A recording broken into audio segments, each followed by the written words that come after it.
What's up, everyone? We're live today. Happy Monday. Thank you so much, Q&A guys, time. for being here today. We Yeah, were a no little late today, problem. guys. We apologize for that. I know you guys were asking us in the chat in the Facebook group. Ran a little late today. Had some technical difficulties and stuff happening behind the scenes, and because it's also holidays around the corner, a couple plans, unexpected things happen. But thank you guys for joining us today. I see some people were already waiting in there. Ryan, if you're in there, what's up, bro? And guys, what a week, huh? Yeah. What a week. I feel like we Hey, start we off. closed on a deal today.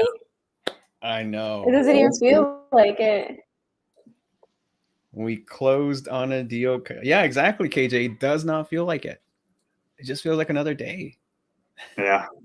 It is another day. We're gonna be closing on deals on the regular. What do you mean, man? This is just another day. I know. Amazing. Guys, we're at 70 now. Can you believe that? 70 units officially. Oh my god. I feel like that's not enough. It's not.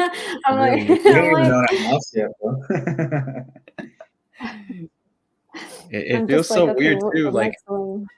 yeah, and think about it, because now we're also locking up a few single families on the side, doing the wholesale and other things. But it's like that's just one property, right? Like, man, we got so many more to tackle down, especially for 1,000 next year, But yeah, Going quick, man. But it won't be a problem with all these 400 and 500 plus units that we keep seeing. yeah, absolutely, for sure. Guys, welcome to today's Q&A. If you have any questions specifically regarding to multifamily, this is the live that we come on and we talk about all things multifamily. Any questions you may have, start putting them in the chat now so we can get to it. I know when we do this, these lives, we get a bunch of questions in the chat that sometimes we can't get to them all because of the time. And so if you guys have questions now, put them in the chat, please, so we can start answering any of your guys' questions as we go along. Cool. Man, Joseph, how's that underwriting going, bro? I know we've got some stuff in the pipeline.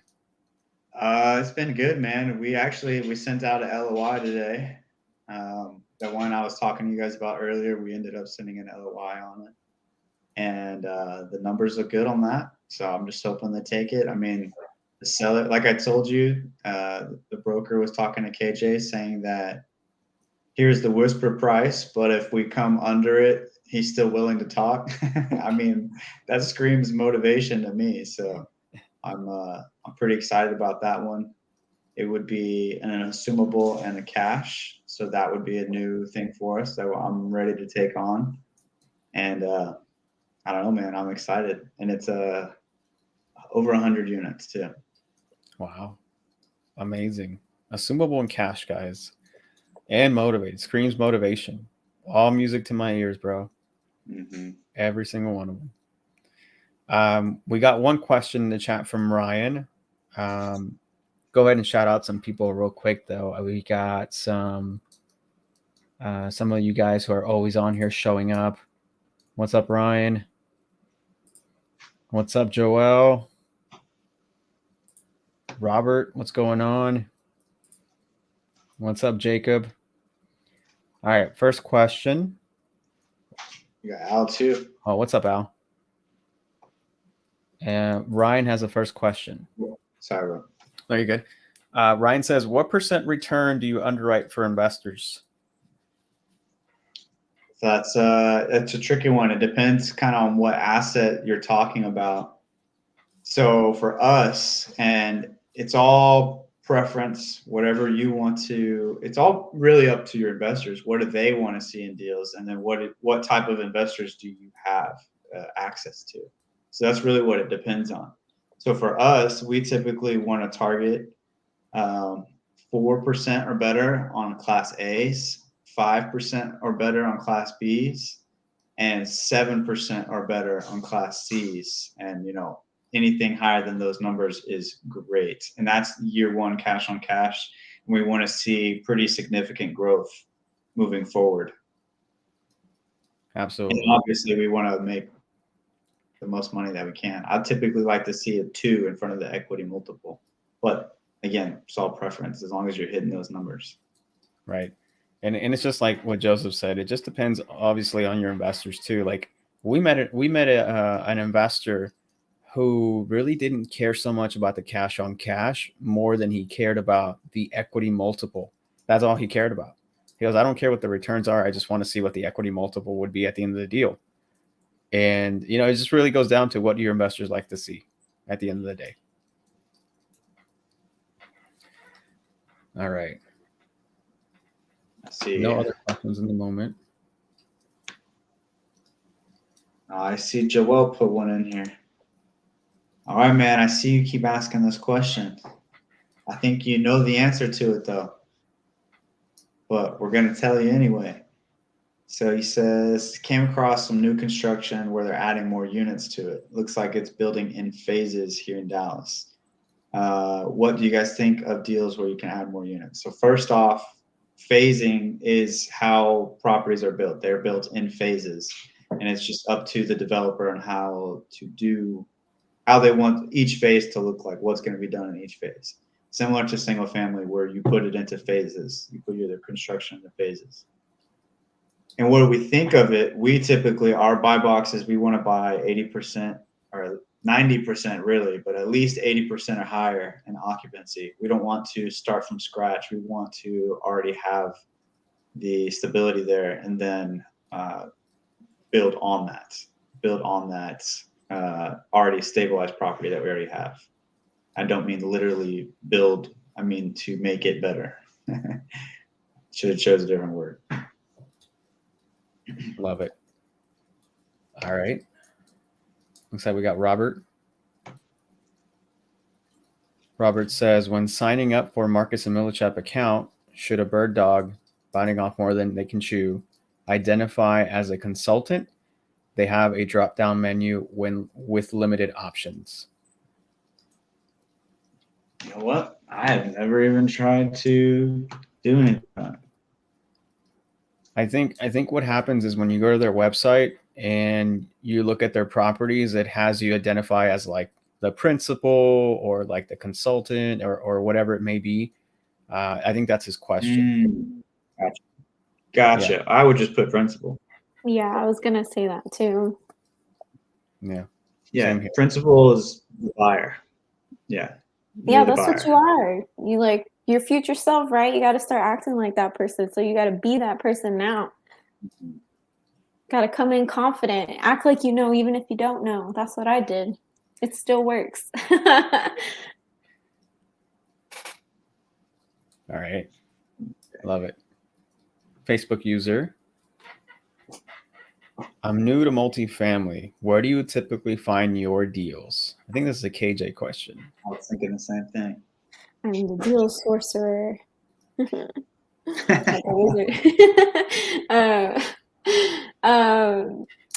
I think the best way is by building relationships with brokers. You can go on LoopNet. Actually, everybody always says this, like LoopNet is where deals go to die. But if you know creative strategies and a lot of deals that sit on market for a long time, usually there's a reason why. And if you can come in and find a solution for them and make something happen, then it's a deal. So that's kind of what we did with the deal that we closed today. No one could solve the seller's problem, and it was sitting on market, I think, for like 8 months. So just because it's on market or on LoopNet doesn't mean, oh, I can't touch it, right? Like you never know the story behind it, so it doesn't hurt to always reach out and ask. And then you also just want to build relationships with brokers and have them bring you deals. So I have one specific broker that just crushes it. Like I think today he said, oh, I've got 6 more deals I'm going to send you. I was like, 6 more? You just sent me like 5 of them yesterday. I was like, okay. I mean, he gets it. He understands that like a lot of these deals aren't going to be deals. So he's like, the sooner I get you guys to go through these deals, the sooner we get that one we want. And I'm like, I'm on the same page, dude. Like the sooner we get these deals underwritten and passed, like yes or no, then we can get closer to our next deal under contract. So you just need to find somebody that um, has the hustle that you have, because this one broker that we love, he never hits me up anymore. Like, and he kind of like, well, I have one broker that's like, okay, here, email the listing agent and just CC me on it. I'm like, well, then what's the point of having you? Like, that's your job, not my job. Like, I'm not going to pay you to do your work. So, even though they're nice people, like you'll see who you really vibe with. So that's how you find your deals. I think direct to broker is the best way. Agreed. Awesome. Al Dominguez, how do you keep track of your multifamily leads / agent outreach? What CRM would you recommend? Thanks. This would have been a straight up Myron question. I can try, Joseph. No, I got you, Ren. I got you. So what we first used was Podio, because I was using Podio for single family. And if you're really proficient in Podio, that's a great tool to go use, right? I am not. I am YouTube taught and trained. So I made it work and it was good for a while, but we wanted something more efficient, right? So actually right now, KJ created, we call it the working deals whiteboard. I actually have it up in front of me, and it's like a Excel sheet with all the properties listed in there. And that is what we use to keep track of our properties. But REI Reply, we also use that, and we use a white labeled version or another version of it too. But we're using REI Reply to keep track of literally everything else, all of the connections that we meet with people, other investors, different partners, literally every connection, it goes all into that. Like for when you guys sign up for those Zooms, you get the email, and we now have your email. That all goes into a database so we can see all the people who are connected with us. And if we want to send out mass information, we can do it all from that source. Well said. Questions are coming in, guys. Love it. Keep putting in more questions. It's the Q&A. And look, Ryan said it here too. REI Reply. That's the second one I was talking about. Perfect. I know the answer to this, but I want to see what y'all say. How are you getting through so many deals and analyzing them quick enough? Ione. Yeah, the person you never see. She's like the badass on the team. Like I'll analyze deals and I'll get through maybe like 2, and she's already done 10. It's just too good, man. She's awesome. But also having a team, like we couldn't do without a team. Yeah. So real places, it's important you have some sort of team or someone who's dedicated to underwriting, so you can go do whatever you're good at. Or if you're the one who's good at underwriting, then find someone else that's better at doing whatever you're not so good at, so you guys can kind of complement off of each other's strengths. That's how we get our deals looked at so quickly. I think organizing them too when they come in from the brokers, because before I made that Excel sheet, like I would forget what I needed for what property, and it became like a hot mess, like mentally, and just like the broker can only, like you both need each other to stay organized, to help each other, like you're a team. So like not only do you need your underwriter to be a badass like she is, and Joseph, y'all both awesome. You do need to make sure that if you're deal sourcing and getting deals from the brokers, that you're staying on top of like, hey, I need this from this deal, I need this from this deal, or the offer's due on this deal, like it all works together. So if one's lacking on one side, then it's going to hurt the other side as well. So you definitely want to make sure you stay on top of that. And I like what Ryan said here too, going back to the napkin underwrite. So that's just a quick way to see if this deal, with the numbers that they're presenting, does it even make sense in the first place, or are we just way off base? That's what your napkin underwriting can help you do. And we've done a few videos of that already in the past. Mm-hmm. Facebook user says, question from me. I wish we knew who you were. I'm sorry. Facebook user, when will you have underwriting Zoom going over one of your guys' properties? I got a lot of brokers interested in learning what kind of firms we work with. I think that's two questions. Because I think Jada had asked me a very similar question. So yeah, we do plan on having another underwriting Zoom, and we could possibly go through a actually, I'd like to do that, is go through an actual case study, Joseph. Yeah, And we've already been talking about doing exactly that. yeah. So that way everybody can see in the underwriting Zoom what exactly we did and what the business plan looked like, so you guys can understand more about the deep dive underwriting. Yeah, actually that would be great. Now that like we closed, we can show them our pitch deck, what the thought process was, how we negotiated it. It's like now that we closed, it's like, okay, like we own it now. So So I think that would be more like 2 separate Zooms. So we're planning to definitely do an underwriting Zoom, where we're actually going through the deep underwriting and figuring out, what you're actually looking for, and then putting that stuff into an analyzer and actually doing it, right? That would be the underwriting Zoom. And then we could do deal case study, where we would do exactly what they were just talking about and going over every single aspect that we did. It probably would have to be 2 Zooms, to be honest. Yeah, I agree. Maybe even 3. Mini mastermind. Yeah. I think we just cut our next series. That's the real action, because it's real numbers, real stuff, not just, if this happens. I think that would be cool. Yeah, but we had definitely talked about that before. I know we did. It just it's so much different moving parts, man. Things get lost. We want to shoot for sometime next month to do something like that, and that's what we're going to try to shoot for still. But there's a lot of prep work that goes into it. Especially KJ knows, like, there's a lot of work that will go into that specific Zoom, especially if it's a 2-part Zoom. It's going to be a lot of work. So we want to make sure that when we present it to you guys, we get past the napkin underwriting and actually show you the deep dive underwriting. So it's going to be a long process, but to bear with us, guys, I promise you, it's something that we're working right now that we're going to provide to you in the future. Yeah, we want to make sure that it's actually digestible rather than just a fire hydrant of knowledge that doesn't help you. So we definitely are working on it. Okay. Monday jam session.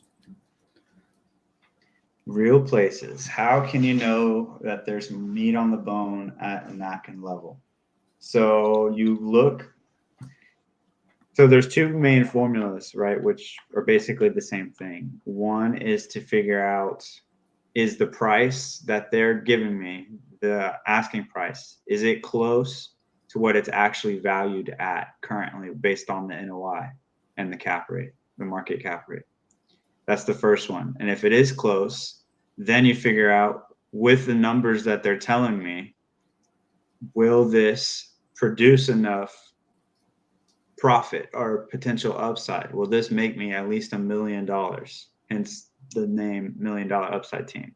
It's because we learn these formulas first, and then that's what we just, okay, if it's not $1 million, don't waste our time on it. So if it's not $1 million or the number that you want it to be at in upside, then don't waste your time on it. That's how you can tell, is if this says 5 million, oh, there's some meat on the bone. I'm coming in, I'm eating that one. But if it says 500,000, it's like, okay, do I really want to do all this work to make $500,000? It's the same amount of work, whether it's a 30 unit or a 300 unit. You're not doing the actual work yourself. You're paying other people to do it and monitoring those people. You're just adding maybe 1 or 2 of people that are under the people you're already talking to. So I hope that answered your question. I know I kind of got long-winded there. I like this next question. I don't know if you see the same one. This one, it's your favorite, Joseph.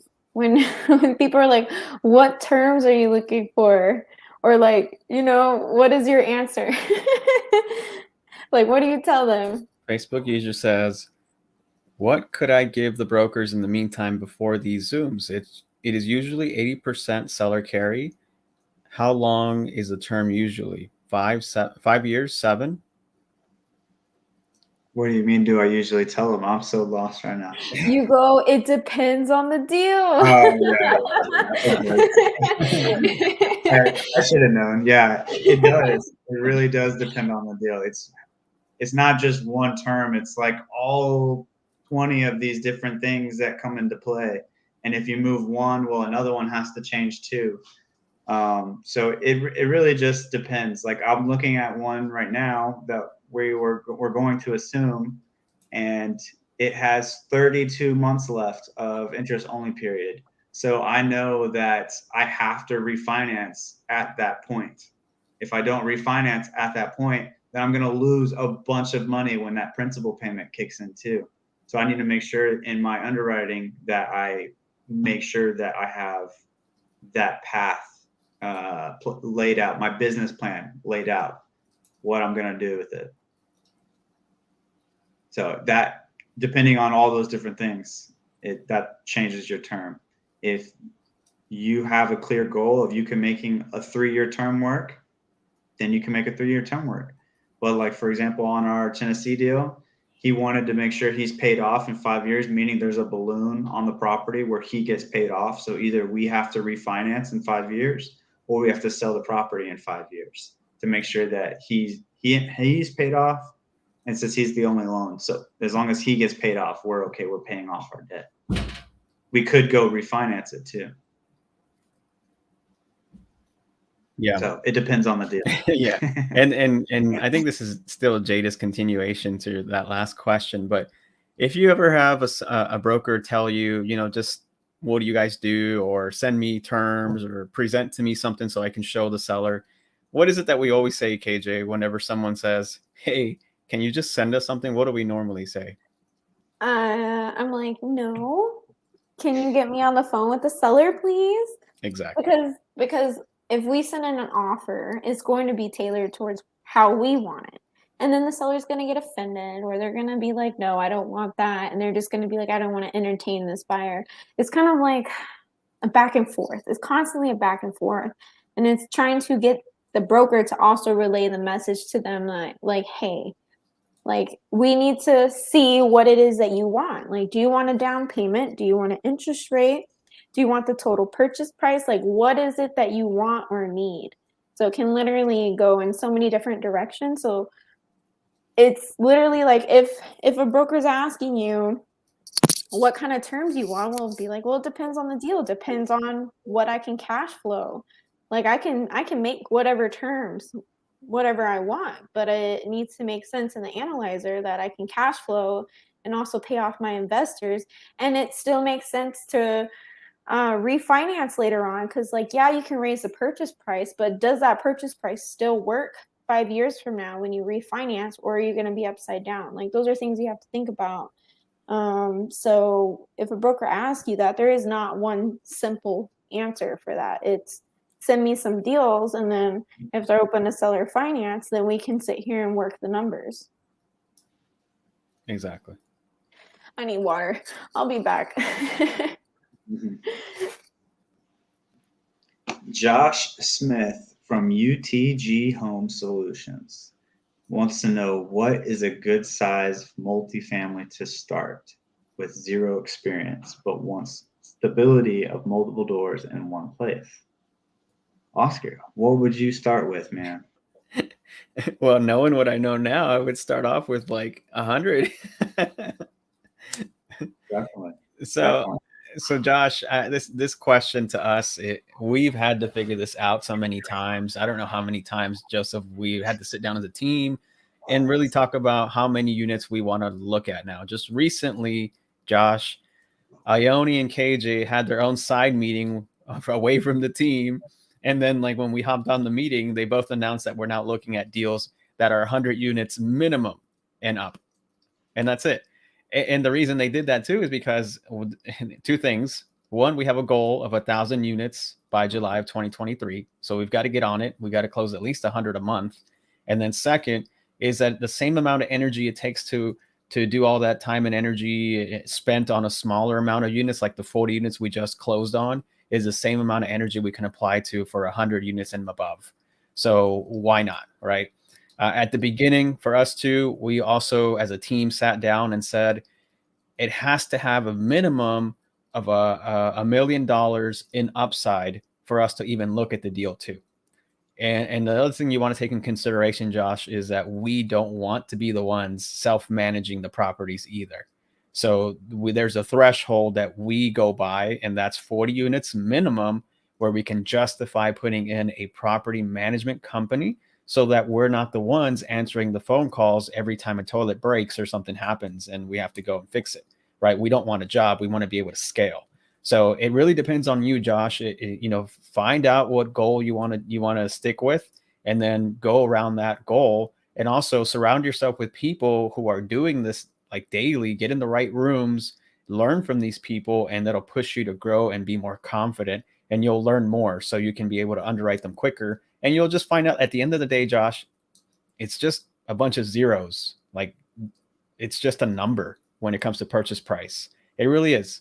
The more you do this, like I think when we first started, 3 million, 5 million was a lot for us. Like that was like, wow, like $5 million, right? And then I think it was like KJ the other day saw like a deal was like 5 million or something. And she was like, man, that's it, 5 million, right? So you're gonna grow as you go. So it's don't sit here and compromise with yourself just because you think you have to start with like a duplex or a triplex or a quad or whatever, or maybe 10 units. Just surround yourself with these people, and I promise you your goals will accelerate, especially if you surround yourself with people in a team, or you're a part of a team that pushes you to get there. So hopefully that answers your question, Josh.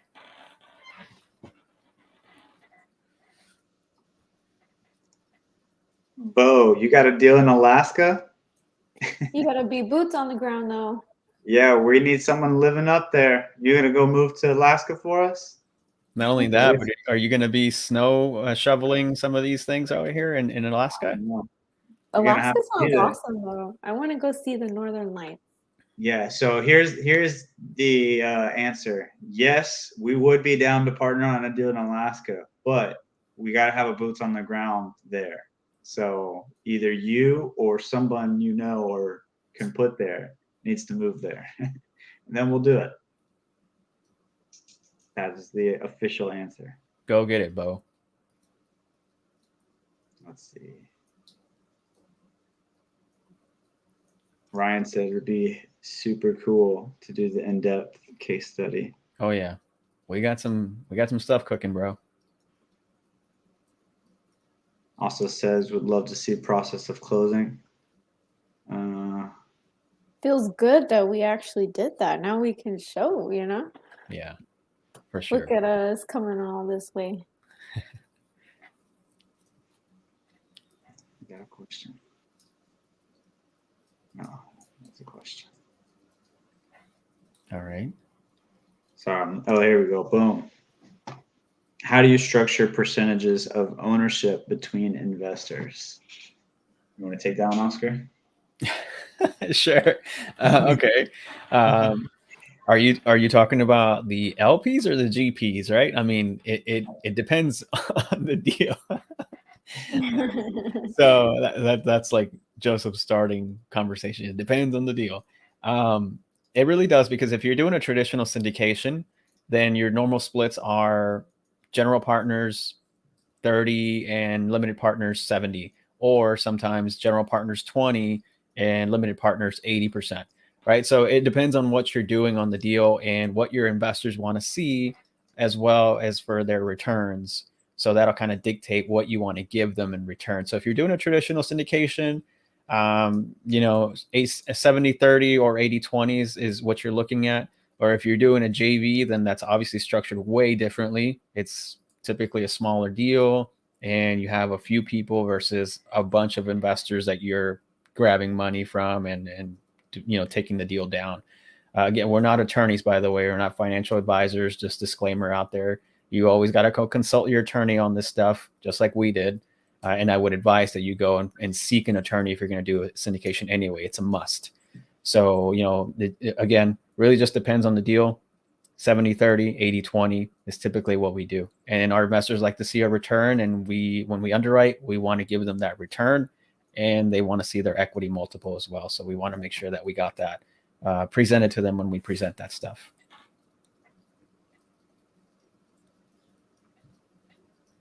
All right. Are you getting the next question? Yeah. It's for you. Oh, it feels like I'm opening a present, with my name on it. Okay. Man. No. It's just exciting when it's specifically for me. You got to read his question. I got you. Okay. Question for KJ.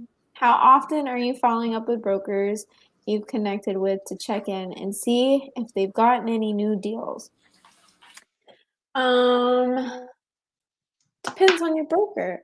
Like my one broker, I don't have to call him because he calls me so often or is constantly sending me deals that like I don't even think to like call him for more deals. Like I'm like, I know he's doing it. Some of the other ones, I call them and mention them and they're like, okay, I'll be on the lookout. And then I feel like they're not actually working. So I think I don't know.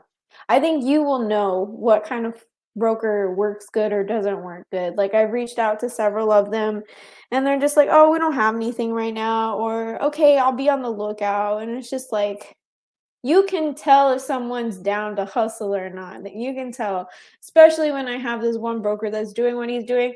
He's at the bar so high. Like that's who I compare all the other brokers to now. And so it's like nothing. It's like, man, all these other brokers got to step it up. So y'all need to find that unicorn broker. Like if you just find one, like he's put so many deals on my board that like I don't need the other ones, honestly. But I mean, it's good to have more than one so you get sources from other places. But if you're constantly having to follow up with them and they're not producing, then they're not doing anything. So I would try and move on and find someone else. Well said. If that makes sense. Joelle, how do you guys explain multiple buy boxes to brokers? Some teams want to do fixer-uppers, renovate, and add on to them. Another one who does smaller multifamily, and others who do big syndications. So it sounds to me that your intention is to wholesale them, and that's what you're looking to do. So if that's what you're looking to do, and you're looking to do it well, your buy box needs to be inclusive of all those things. Every single one of those things needs to be part of your buy box. You just have a very widespread buy box. And you need to be able to handle all of the objections that's going to come with, man, your buy box is so big. Well, you could say something like, I have different sponsors for different types of projects. That could be one objection to that. My personal recommendation is to really hone in on one or two of those situations, and what you focus on will multiply, and you'll get more and more and more and more and more deals of that deal type that you're looking for, and you'll be able to lock that up faster. And you ideally would like to be a part of the deal would be the ideal situation. It's not always going to be the outcome, depending on what you have to offer and what you're able to bring to the table, such as time and skills. But that's what I would do. I would focus on one thing, right? Read the book, The One Thing, and take that to heart and really just do it. The one thing. Yeah. And I was gonna say, I know you preach about having 1,000 units by the end of next year. I don't know if this right here is going to help you get there. I think you need to focus on one thing and just excel at that one thing. Find who your people are or what your niche is or what your goal is, and then focus on only that rather than trying to put your hands in a bunch of pots. Like imagine what you can do if you used all your energy on one thing versus like trying to do it everywhere. It'll blow I think up. that'll get you to your goal. Yeah, you'll see exponential growth. So I hope that answered it. What is your favorite list source for apartment seller leads? So it sounds like you're talking about pulling leads. We If don't do that. Yeah, I mean, we don't You do it can, as but a whole. Myron yeah. does do it sometimes and pulls leads, and he has a select group of people that will call on them. Um, but we really don't get too much from it. I know another person that does, but they mainly focus on smaller, like less than 100. So it would be, if that's what your goal is, then there's resources out there. You could get it from the county. You can go to CoStar. You could go to what was I gonna say? List Source. List Source should have some. I disclaimer: we're not doing these things, so I don't really know how effective or good they are. Those are just some of the resources that I know you can use. All I gotta say is time is money. The time and money that you spend to pull a list, then call a list, then follow up with them, and then negotiate with them, or you can call a broker with the deal already in a present ready for you. So that's just the way I feel about it. Preach. To each their own, but like I'm trying to get, or the whole team is trying to get to 1,000 units by next July. Me pulling lists and calling and calling and calling is not going to get me there. I'd rather just call a broker that's already got deals ready to go. I think it's just very different than single family because it's just different. you don't want to call lists. I mean, you can, but I don't want to call lists. That's me personally.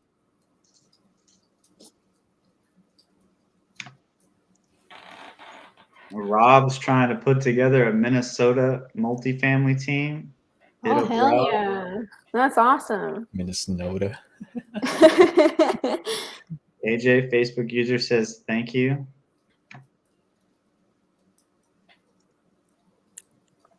I love that. The words. That was right up your alley, Ben. It's not a question, but I know you'd love it. The gatekeepers. You just got to educate them. Come in with confidence and don't let them boss you or bully you. You tell them how to do things. It's good to see you back here, Jason. Good to see you back here, man. Oh We yeah, met Jason out in Orlando. true Awesome that. dude. What's up, Jason? All right, real places. So you basically look to see if friends could be raised enough to bring the NOI to an additional million. I'm a little confused.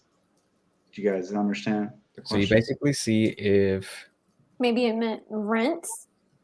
yeah, I think so. You basically see if rents could be raised enough to bring the NOI to an additional million. Oh yeah, here we go. Here we go. Oh, there we go. Yeah. So yeah. So we look to see that if the rents, like for the napkin underwriting, for a broad understanding, I want to do that second formula where you find the potential upside. I like to do it off the rents alone. Everything else is a cherry on the top. If the rents alone can increase to a point that I'm going to make $1 million in valuation at the end of it, like the amount that I can raise divided by that market cap rate, that number, well, if that says $1 million or more, I'll look further into this deal. And then like I said, everything else is a cherry on top. All the other income that you can add and change and all these different things. So I looked on rents alone first.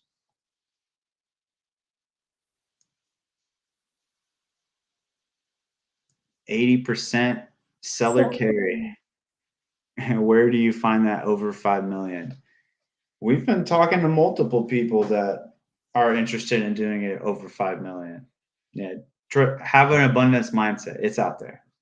It's like the single family. Like it's out there, but it's just like you have to be talking to people. You have to be going through deals. Like it's not just gonna be the first deal you call you're gonna get. You have to, like the amount of deals we've gone through. You just have to keep going through them, keep talking to people, keep figuring out what the pain is and seeing how you can solve it.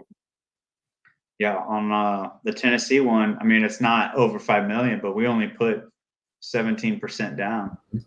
I think that's with everything included. Mm-hmm. Closed today, by the way. Yeah. Still doesn't feel like it. Daniela, the expert investor, says, hello, team. I've seen a few properties that structurally fit the Class C criteria. How can I go about getting more information? Contact the owner, financials to see if it's something to pursue. Well, okay. So you're thinking if it's a Class C criteria, how can I go about getting more information? Contact the owner. So, okay. Are you direct to broker on this? If you are, then you're talking to the broker to get this information. If you are direct to seller, which it kind of sounds like it here, then the seller will provide you or should provide you with some sort of rent roll and a profit and loss statement or T12, depending on the size of the units and how savvy they are with their bookkeeping. Because go ahead, KJ. Or if you're driving around and see a property, then you want to go stop in the leasing office and see if they have contact with the seller. Or usually the property management company is probably the closest if you can't skip trace them or something like that. I actually called a property today, but they weren't enough units, so I was like, never mind. But and remember, those smaller properties are usually self-managed. So the property manager is probably the manager or the owner. Mm-hmm. You know what I mean? The first deal we got in Corpus, that was managed by the owner himself. And the financials, we got them like on a back, handwritten on the back of an envelope. So it wasn't the prettiest financials ever. But we were still able to come up to something because we have great underwriters like Joseph and Ione, and we were able to close on it. So it just depends. If it's a broker, they should be able to give that to you. If you're going to contact the owner and find out who they are, they should have that information too. If not, you're going to have to go through what we went through on our first deal. Figure it out. Figure it out. Good question. Angie says, do you buy based off cap rate? And if you do, what cap rate are you buying at? I wouldn't say that we buy necessarily based off a cap rate. I would say we more buy based on returns. Like it's kind of, we're all from the seller finance world. So a lot of what we're looking at is still seller finance. And as long as the returns are good and it's synonymous with cash flow, right? In single family, as long as the cash flow is good, then the deal is probably good, right? So for us, as long as the returns for the investors that we bring on are good, and that's really all we care about. I mean, that and being positive in cash flow on day one, we don't want to be negative at all. And the exit. And the exit, yeah. And so as long as those first two, and we have a solid exit in mind or strategize the business plan, put in paper, then we'll do the deal. That's what's important to us. Obviously, we're gonna adjust the price accordingly to get good returns. But when we hit those three, usually we're under their asking price anyway. So, Good question, Angie. Mm-hmm. Mr. Medina, when you say $1 million upside, is that the number you want in return in a year or less or more? I think it goes back to, again, it really just depends on the deal and what the exit is looking like. Right. Because you could have some deals that are get in and out and be done in 2 years and you make your money. You could have some deals that are longer term holds that you're making a lot of cash flow, and then at the end you're not making a huge return off of the sale, but you made a lot of money in cash flow, right? So I would say we look at it as part of the rents first, so it would be based off of the sell. Yeah. And don't forget, Mr. Medina, that multifamily is assessed differently than single family. So when you're trying to assess multifamily, it's based on the income that it makes. So your net operating income typically dictates the value of the property. So if you can boost the income from your property then you have a higher value property as well. So if ours is going in day one, I don't know, let's just make up a number, 200,000 year one, and we can boost it up year two to 250,000, then that's pretty good return right there. Like your value of the property just shot up the roof. Like that's a good deal, right? And then just imagine when you sell, right? There you go. You got the numbers guy here. We'll say it was a Mr. Medina. That's $1 million deal right there. If we increased $50,000 to the NOI, and they'll say it was a 5% cap rate, that's $1 million deal right there. It's literally 1 million. There you go. And I just made that up, so that's a deal we would look at. So that's how we figure it out. Yep.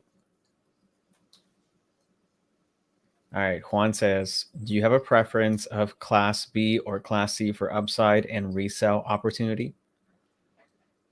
Preference as an asset class. I mean, we love Class A. We like Class B.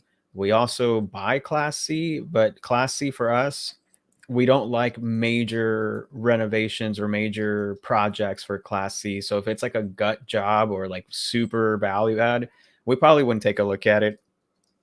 We probably would more than likely wholesale something like that if it made sense. But for us, like the property we just closed in Tennessee was a Class C. And it has major upside potential, and our exit is to sell in 5 years. So it's a solid strategy that we've got going on. So yeah, we as long as it I think Joseph had already touched on this, but as long as it's got the $1 million in upside we're looking for, as long as it's in a good location, the returns look good for our investors and for us, and the exit strategy is solid, then that's really what we're looking for. Class A, B, or C. So good question. And I see we have a lot of questions now. Let's just plow through some of these here, kind of like a speed round. Okay.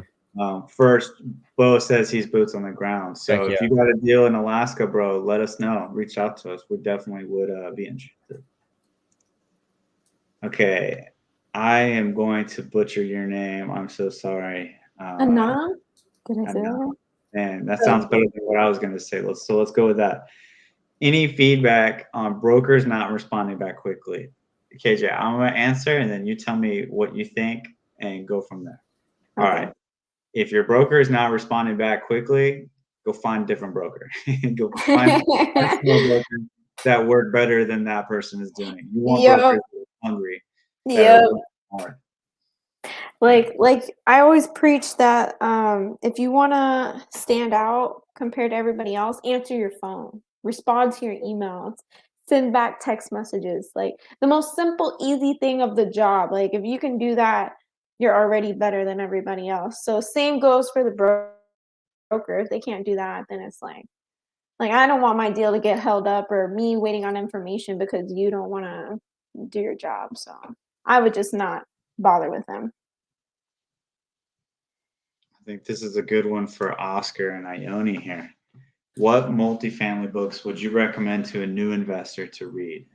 Oh, okay. So if you are an integrator type like Ione, she likes this book here. She handed it me to right now too. That's a good one. The Definitive Guide to Underwriting Multifamily Acquisitions. This is really good for anybody who's starting off, especially if you're an integrator type. This is really good for you. There's another one that I'm reading myself because I'm deal structure, and it's all about deal structure. It's called, give me 1 second, The Best Ever Syndication Book. No, The Best Ever Apartment Syndication Book. And I'm proud to say, guys, that I was listening to that video on my way to Orlando, and everything that the book was saying up to chapter 33, where I'm at right now. There's a lot of chapters in this book, but up to chapter 33, we've done all of them. Check off all the boxes. Nice. Yeah, it was awesome. So those are a few books that I would start off with. I don't know if Joseph, if you have any, but those are the two that I can think of. I mainly do podcasts, so I listen to a lot of podcasts.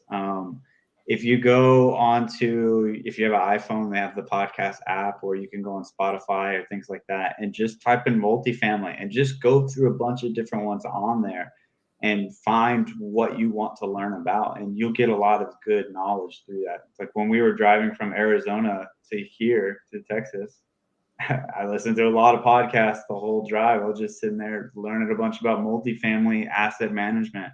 So you can get it however you want it. I do like to read too. I just don't read as often as I should, to be honest with you. Podcasts are just easier and quicker for me. That's why I do Audible, bro. I can just listen to it. I applaud. There's so many folks doing Audible. Yeah, for real. Jason says he's boots on the ground for anyone in the Southeast. He's ready to go with his travel trailer. I love it, man. This guy, he's got some motivation, man. I know it. So I'm excited to get a deal for him to go be boots on the ground. And look, he says he does commercial lending and ready to invest in some deals to work on. Let's go partner with Jason, guys. Here's another book, Al. Look at that, my Uncle Mud. What's up? You know what's funny? Look at this next comment he made. Oh man, I love him. I love him. If you're still here, man, I love you. I will probably see you Thanksgiving. If not, still love him, man. He said he'll see us at the baby shower. Oh, perfect. There we go. That's funny. What's the next question? How long do they expect to make this upside? Maybe in a year or less. So that's why we were kind of saying it really just depends on the deal. So it's whatever you're comfortable with. This is a long-term play. It's not quick, let's make money now. You will make some money up front in the acquisition fee. It's kind of like you buy it and you pay yourself a little bit. Hey, pat on the back, good job for securing the deal and getting the deal locked up and closed and going through that process. So you get a little payment up front, and then you get some cash flow throughout the project, and then you get paid on the back end as well when you sell it. So it just depends on your situation and what your goal, what you're looking to do, and then make the decision based on what fits you best. Yep. Josh, do you guys pursue off-market deals? I think everyone here knows the answer to this. Hell yeah. Absolutely. Absolutely. Absolutely, we do. We're not opposed to either or. We're completely unbiased. We will look at on market and off market. We just want good deals. Mm-hmm. Okay. Anaim? That sounded good too. Sorry if I butchered your name, bro. Now, is it comfortable to send a small explanation of your offer to the broker before you send an actual LOI? KJ, this is for you. I would be on the phone with the broker. I wouldn't even be having this conversation over email. I would just say, hey, well, a lot of times this is how it goes. I'm like, hey, I'm thinking about offering this. What do you think? And they'll give me feedback on what they think. The seller or the other broker is going to say, like, this person should be like your best friend on your side working for you. So unless it's the listing agent, that's a little different. But either way, there's you can still just call them. I would call them and say, hey, this is what's going on. This is what I'm thinking. What do you think? Like, should I submit an LOI on this? That's usually what I do.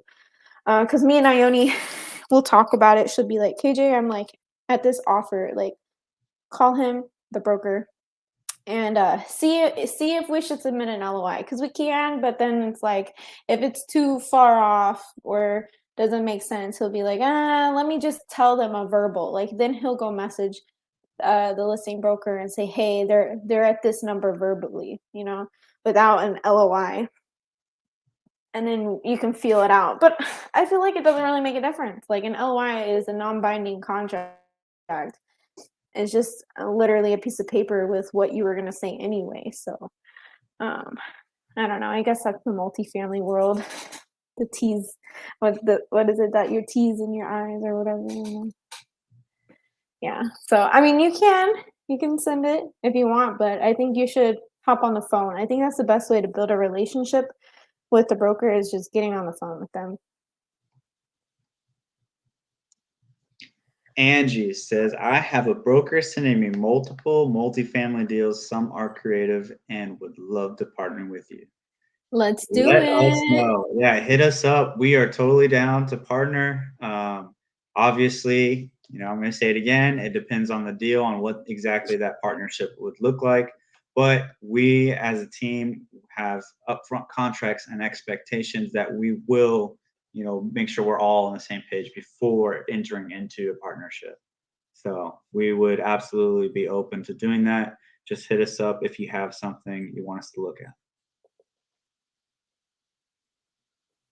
Oh, my thing froze. There we go. Whoa, did you do that, KJ? I did. Nice. I just hit a button. Nice. You should have just left it with it was magic. Joel, I've been noticing many brokers are big investors themselves. Is it a good idea to offer them an opportunity to invest with us / pitch raising capital? I'm gonna be Definitely. like, hold on, Joel. What do you think? Think about this question. What do you think? Is that a good idea? Anytime people got money, it's a good idea. Look, he already answered his own question. I think you're Yeah, dude. overthinking it. Don't overthink things, man. You just gotta do it. Take action and just get out there and do it. I feel like he's like an integrator. He's analyzing everything instead of just doing it. Like me and Myron, we just do it. And then like Carolyn and y'all are just like, hold on, like, let me think about this. It has its pros and cons, both sides of it. But to answer your question, Joel, absolutely we do. We pitch it there when we're walking the properties. I know Oscar just did it the last time, and she is super excited to do it with us. I've heard KJ pitch it on the phone, and that's why this broker is crushing it so hard, because he wants to have an opportunity to invest with us as well when we do close on the deal. So absolutely. Absolutely. And you'll be surprised. A lot of people don't pitch that to the brokers. At least that's what it seems like. Aldo, what's a good resource to have an in-depth understanding of all the minutia related to the time period between LOI, acceptance, and closing?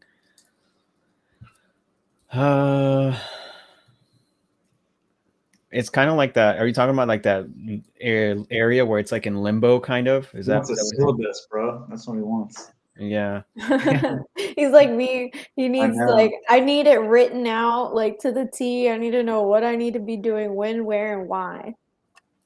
So there's a lot of things you can be doing between that time period, like between where your LOI gets accepted and then actually going into a PSA. Like you should have the minimum things that you should do, Aldo, is have your attorney backing you up on this already, or you should have interviewed an attorney or get a referral from someone who has a great attorney in whatever state it is. Local would be better.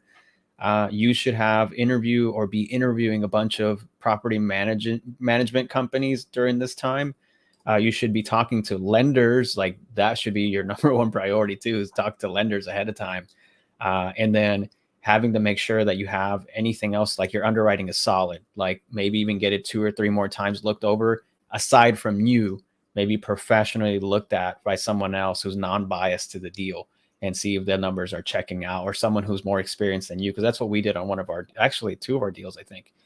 We got them looked at by someone else to make sure that we were looking at it correctly and make sure that it did cash flow and we didn't make any mistakes here, because it looked good. So. And I will say it's a really good idea to go pay someone to underwrite your deal too. Like you do it and then they underwrite it as well. So you can compare what you did with what they did. And granted, some people underwrite differently from others, but if you get to the same result or pretty close to it, then you're going to feel more confident in your ability. Because I know that when we did underwrite and then had somebody else look at it, I felt really good that our numbers were basically the same as what they're doing. And they've been doing it for years and we just barely started. You know what I mean? So really cool to get that confirmation or that affirmation that we were doing the right thing.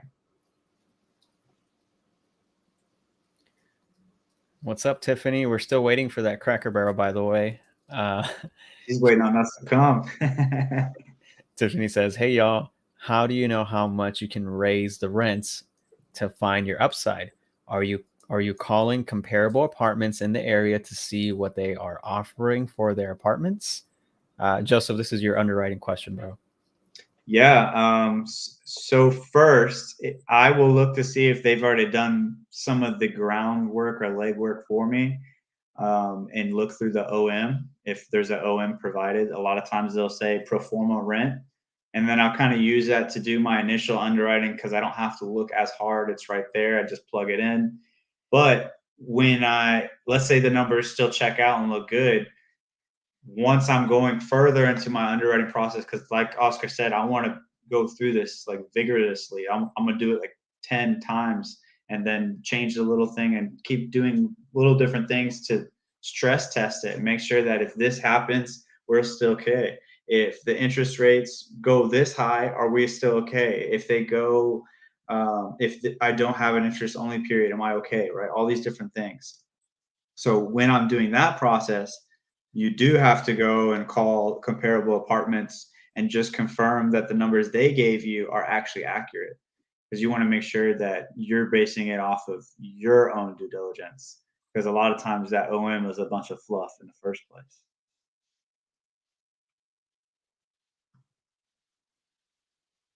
And look, Ryan says it too. As a prospective renter, that's the best way to call them. Not that, hey, I'm looking to compare your rents to the apartment that I'm doing. You want to call us, hey, I'm looking to be a tenant. You know, what do you guys charge? And they'll tell you everything. They'll spill all their guts. What do you think, guys? Do we primarily look for seller carry deals? If Myron were here, he would say anytime you say seller carry or seller finance, his ears perk up. Like, y'all ever see Up, Doug from Up, the dog? Squirrel. That's us with seller finance. Mm-hmm. Yeah, Oscar and I did it when we were at that Conroe property, and she wasn't even talking about what we thought she was talking about, but we heard her say seller finance, and both of us were like totally intent into the conversation now, whereas we were kind of just looking around, observing the property, and as soon as she said that, we're there, we're here, we're listening, we were on it. As soon as she said seller finance, so yes, we do love seller finance, but it's not all that we're buying. We will buy other stuff as long as it makes sense. But one of our first questions that KJ always asks, are they open to seller finance? We are attracting it. Mm-hmm. Okay. Daniel Calderon says, how would you wholesale multifamily? Not with a 3% buyer's fee. I had to. Funny. Love it. So this is a tough question because there's not a lot of people who are actually wholesaling multifamily the correct way.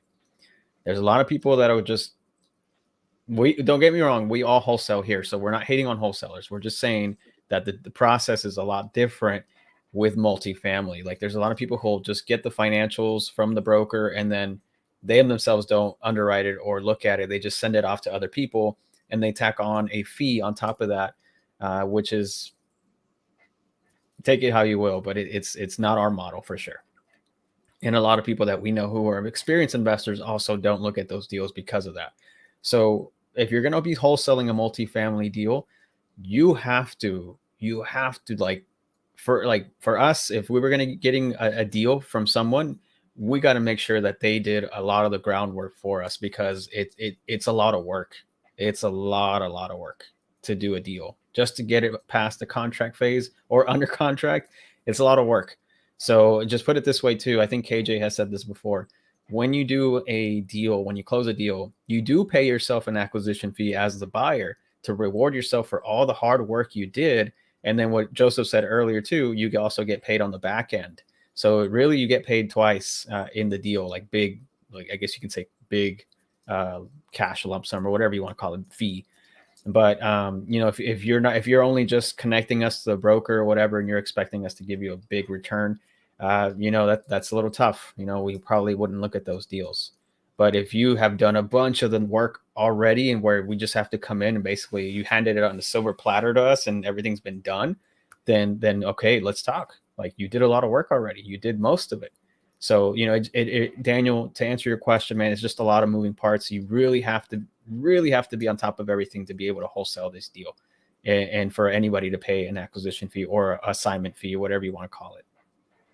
And at the same time, that acquisition fee, even if you put all the work, you still would not end up getting the whole acquisition fee, because the acquisition fee is split up by the GPs. So whoever is a GP in the deal gets a percentage of the acquisition fee, and there's a way that you distribute that. But whatever you're doing, like say someone's the capital raiser for the deal, someone is the key principal or sponsor, someone is the asset manager or boots on the ground, and then you have sourcing and actually closing and getting all the lawyers and all the paperwork and everybody, all the pieces in play, right?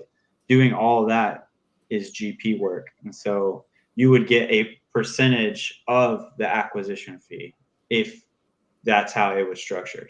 That's how you could get paid on a deal as a wholesale.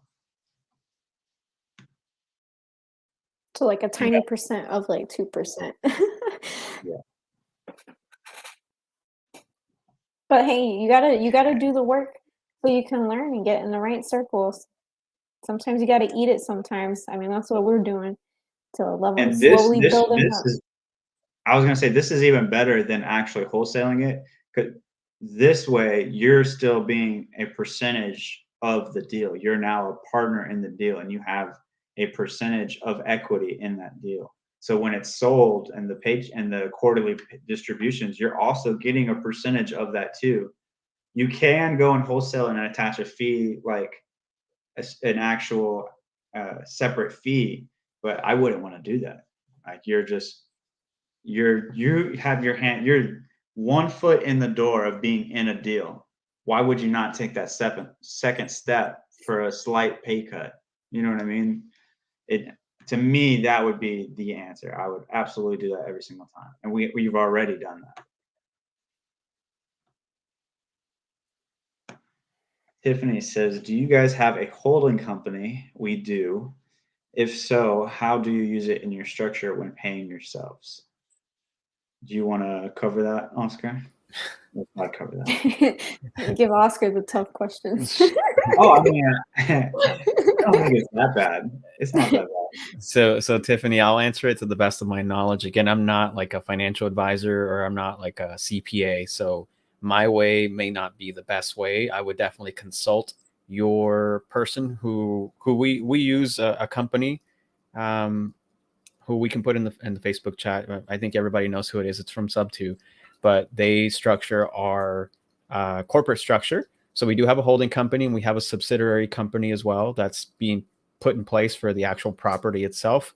And the way we would structure paying us out would be, we don't, how do I explain it? Maybe you do need to help me out here, Joseph, because I don't really know exactly how we are going to be paying ourselves out just yet.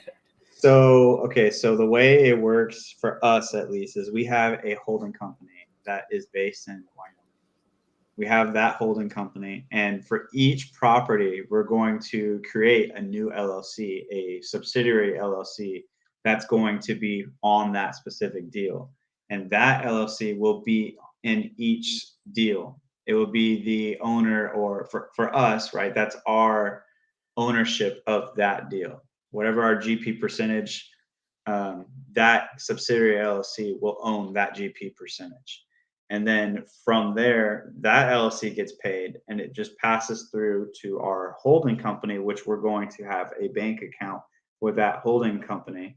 And all the money for every deal gets put into that deal. It just passes through back to your holding company. So your holding company is your actual LLC. Your subsidiaries are the arms that are placed into the bushes or the bushels of the tree, which is your property. There you go. Good job. Good job, Joseph. Gotcha. Jose says sexy deals only. Darn tootin'.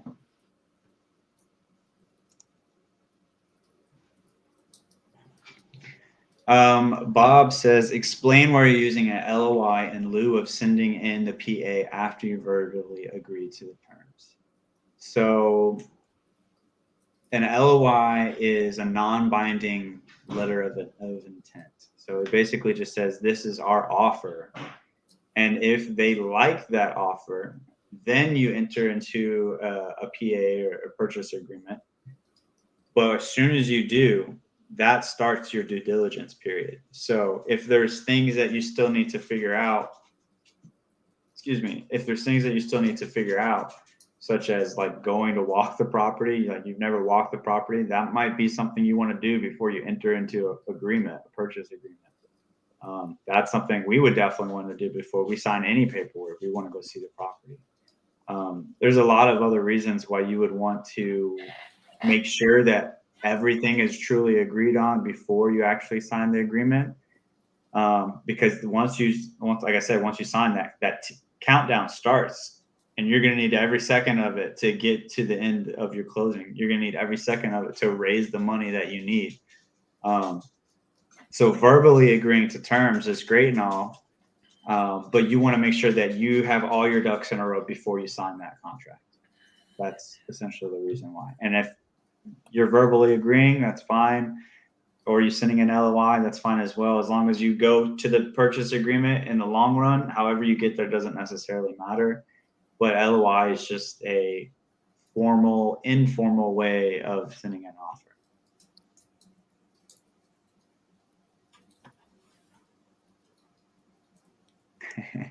Tiffany hasn't forgot about no Cracker Barrel. It's funny. Let's do a deal in Virginia then, so we can go to Cracker Barrel. I know, that's what I'm saying. It's funny, Angie put that League City deal that everybody has. The 48 unit.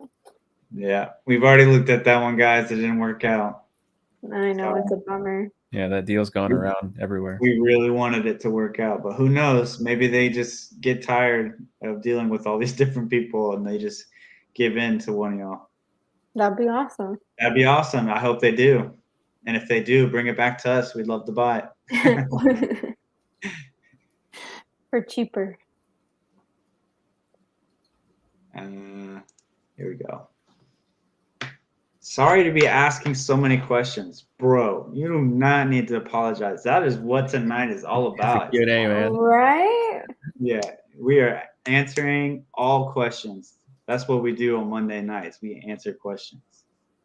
So, where do you raise your capital for down payments and financing? Great question, Juan. Take it away, Oscar. I know you like this one. This is all you. I was going to say that too.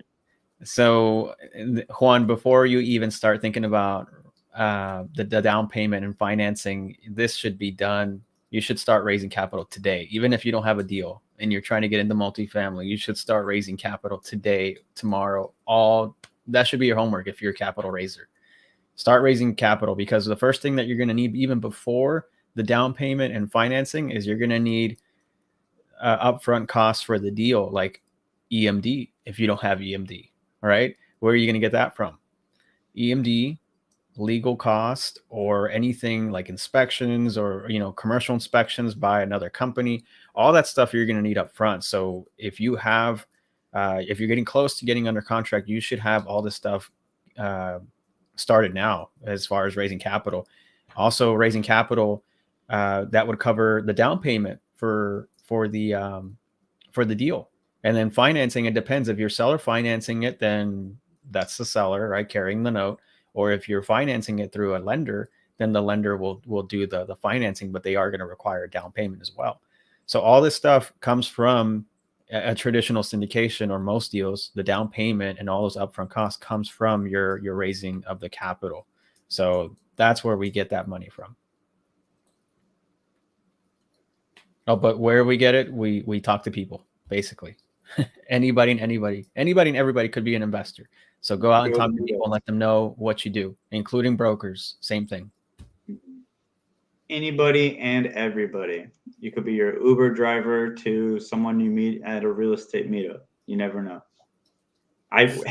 When me and Oscar were coming back from church and the Orlando event, we were pitching it to the Uber driver, but he didn't seem like he was interested. But we definitely pitched it.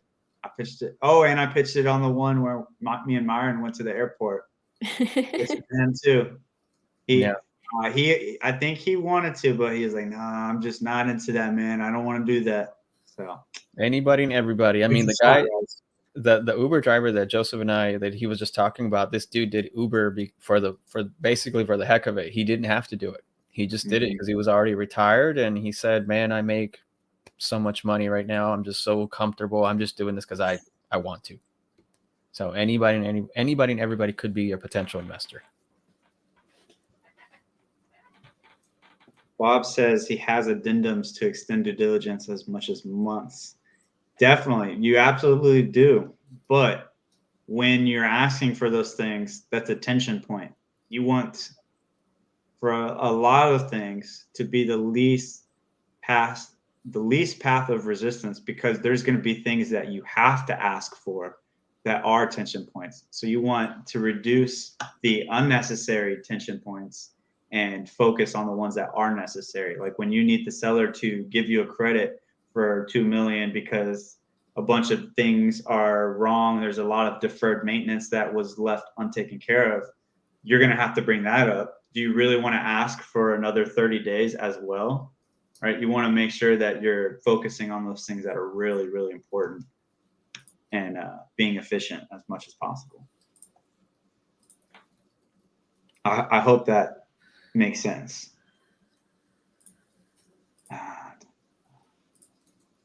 Here's a good one. I think that's the last question. Josh says, I thought investors needed to be certified. Again, we're not attorneys, right? We're not giving legal advice here, but you definitely want to, if you're going to be syndicating your deal, your attorney is going to require necessary filings in order for you to do the type of syndication that you're doing, whether it's a 506B or 506C, 506B being friends and family, who also need to know what the investment and the risk are, which is taken care of by your attorney. And then 506C being that it is for accredited investors only, and those have to be accredited in order for them to be able to invest in your deal. Obviously, your attorney will take care of all that stuff as well. So to some extent, they do need to be certified, whether they're sophisticated or accredited. Again, talk to your attorney about that before you take anyone's money, especially in the syndication. Yeah. Well said, man. Well said. Awesome, guys. Well, I think that pretty much wraps it up. No Zooms on Friday because everybody needs to take some time off from work and spend time with family, which is hard for us to do. So we're kind of forcing ourselves like, okay, we need to shut it off. I think it'll be good to reset and like come back refreshed and enjoy family time. And actually, like, let it sink in that we closed the deal today, guys, because it still just feels like a normal day. It's because I'm ready for the next one. That's why I'm like, I know, on to the I've next. been ready Let's for go. the next one. Ever since we got this one, I've been ready for the next one. I know. I'm just like, I'm over this one. On to the next. Yeah. But it does feel good to be done with it. Well, not done with it, but past the closing part. For sure. You want to hear something funny, guys? You know how we have themed meetings, and on Fridays we have Freedom Fridays. And last Friday, my meeting was about taking the necessary time off, even though we don't want to. I know we want to, but we feel like we shouldn't or we can't. Like there's times where you really got to disconnect, go relax, and come back, and you'll be able to be even much more efficient than you were when you're tired and drained and tired of doing the same thing. And Oscar and Ione did not, like, I could see it on their face that they did not want to take a break. And I'm calling you out, man. I'm calling you out. You guys better take a break at least on Thursday. It's Because Ione we need to get I know into. Ione is really the culprit. This girl, she does not stop working. I feel right now she's probably listening, and she's thinking, she's like, oh, I'm still gonna underwrite one deal on Thursday. But for real, guys, I say that, and I really mean it. Like, there's, yes, work your butt off when it's time to work, but also keep that time for family and, you know, the important stuff too, because it's not always all about work. Yeah, I was about to say, you never know when your last day is, and you don't want to be so involved in work that you stop living your life and enjoying the things that, you know, you're never going to get back again. So, For sure. Well said. Awesome. Right, Thank you guys. Happy holidays. Happy Thanksgiving. Guys, have spend time with your family. And we will be back with you guys, I guess, the following Monday, KJ, if I'm not mistaken. yeah. Monday. Next Monday. Everybody be ready to crush it on Monday. And we will be on time this time. Yes. All right, guys. We love y'all. Happy Thanksgiving.